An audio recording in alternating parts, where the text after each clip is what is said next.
Luto tayo guys ng tanghalian. Tara. Ayan. Luto na siya. Para lang yan sa anak kong lalaki guys. Kasi kanya-kanyang ulam. Ayaw kumain na ibang ulam. So ayan sa kanya. Hipon. Niluto sa butter.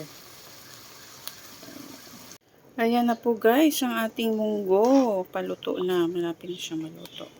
So ayan. Sarap-sarap niyan guys. Yummy. Sarap ng munggo. Yan ang ulam natin today, munggo. Diba? Sarap. Malapit na maluto. Ayan. Yummy.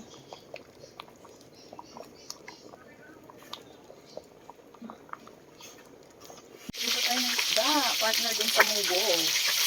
Ayan guys. Pritong isda. Partner sa munggo. Ayan. Fried rice. Kasi may tira kaming kanin kagabi kaya ginawa kong fried rice.